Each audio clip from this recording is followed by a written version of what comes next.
veci.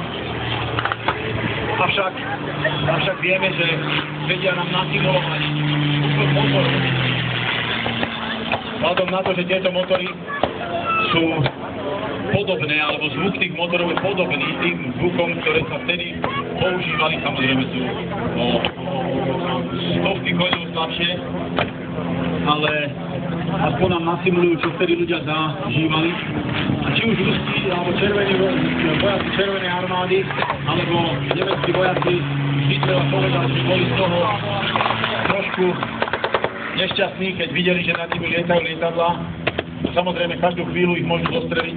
Vidíte, že vyhnali ruské lietadlá z vojska a teraz práve sa začalo opačné garde, že tieto lietadlá nemecké trošku podsúchali ruskú armádu alebo Červenú armádu s tým, že postupujú Nemci, zaútočili s tými svojimi vozidlami, ktoré majú. Keď sa na to pozrete, tiež majú zatiaľ prieskumné vozidlá, Spähwagen, ktoré veľmi účinne zahnali na ústup vozidlo M3 Scout a ďalej Halftrack. Samozrejme je úplne jasné, že Rusi mali už v tej dobe takú prevahu, že to tak ľahko nenechajú. Tam už sa nám niečo naľavo v lese špíri. To, čo vidíte, že sa vysúva z toho lesu, to je povestná T-34 s kanónom 85 mm.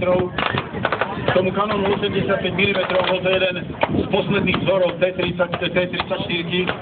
Tomu kanónu už naozaj ťažko odolal Panzer aj veľmi kvalitných tankov nemeckých. A vidíte, že sa vracia ruské lietadlo, ktoré začalo priamo bombardovať tie Spähwageny a presúvať pomer síl na stranu ruskej armády a Červenej armády.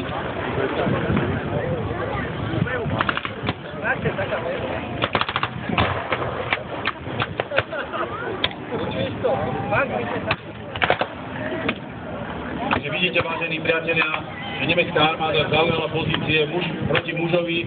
Samozrejme, v konečnom dôsledku je veľký rozdiel motivácia a druhá vec, čo je technická prevaha.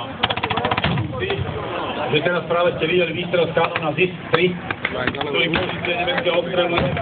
Samozrejme, výstrely z kanónom 85 mm.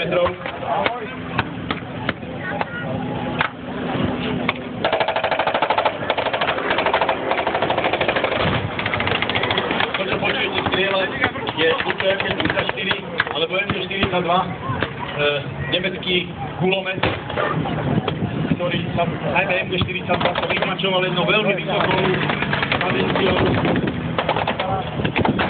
A M-42 bolo nazývané Hitlerov Zix, pretože keď ste počúvali jeho kadenciu z veľkej diaľky, tak sa stalo, ako by strieľali, keď ste počuli jeho kadenciu, ako by sa rozopínal Zix.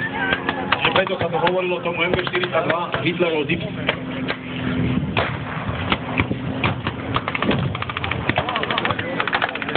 Trošku nám to rozhodne.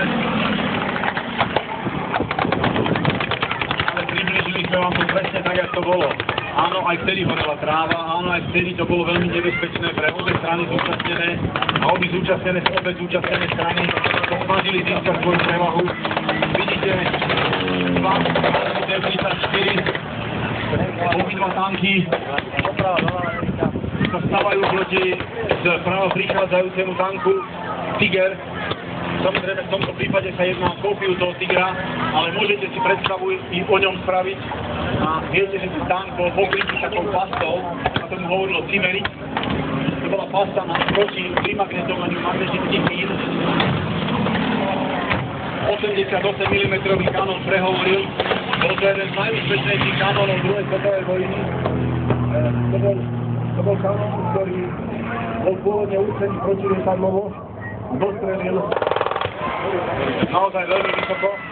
S tým, že tento kanón bol adaptovaný jednak proti tankeru a bol adaptovaný do tanku Tiger.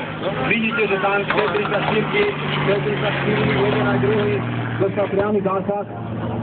A vidíte na tých tankoch, že tie tanky horia. Samozrejme, z jedného tanku uniká posádka, druhý tank takisto sa snaží uniknúť. Posádka ho Rusi boli veľkí experti na to, že tie tanky po poškodení, zničení, ostali svojich